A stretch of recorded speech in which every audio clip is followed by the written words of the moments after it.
world's so bright, it's hard to breathe, but that's alright. Hush.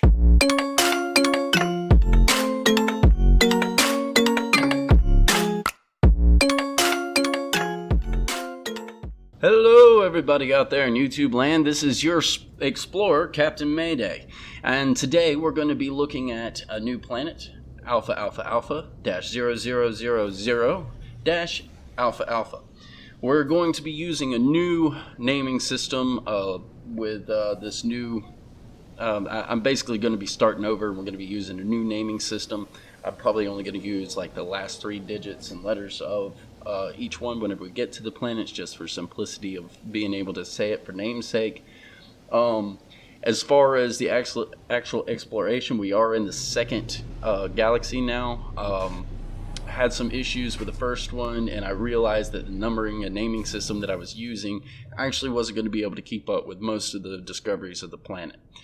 Now, this planet has a very high temperature. The major resources are selenium, sodium, phosphorus, and copper. The weather is almost always sunny, and almost no overcast at all. Then you have the Sentinel.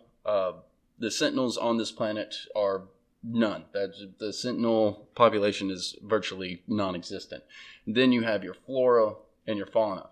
Your flora is very high. Your fauna is occasional, but you do see a lot of the larger ones kind of roaming around the surface of the planet.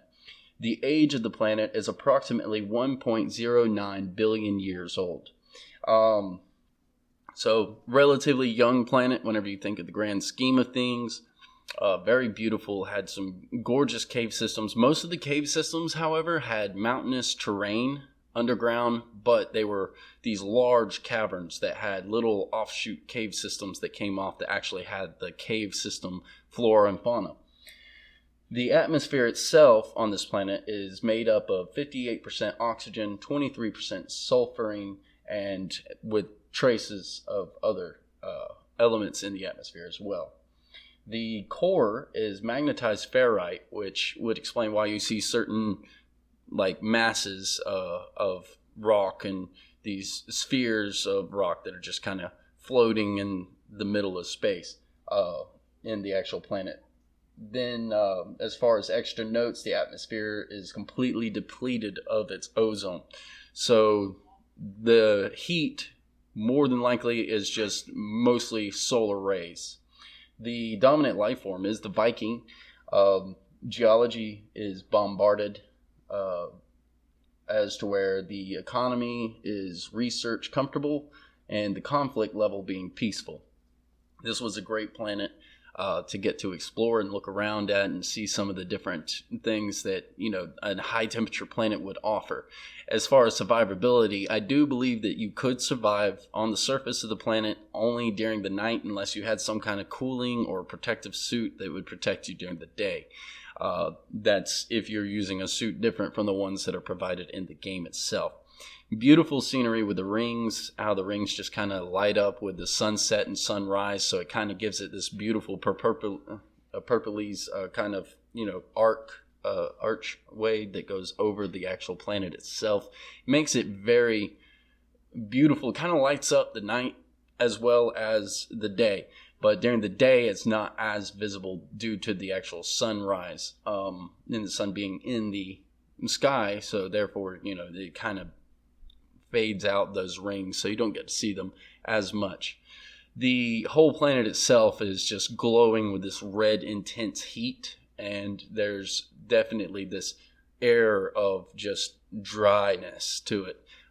You can tell by, you know, the blatant colors and just how everything looks like it's been worn down, worn away, and just overall just heated over and over and over again. I'm also going to take this time to go ahead and apologize for the little square at the bottom right of this video. I went ahead and recorded it, didn't realize until post-production when I actually added the voice to that was there. And honestly, I'm going to take and get rid of that by the next video, but this video is just going to have that little cat down there in the bottom right-hand square. So yeah, he's there.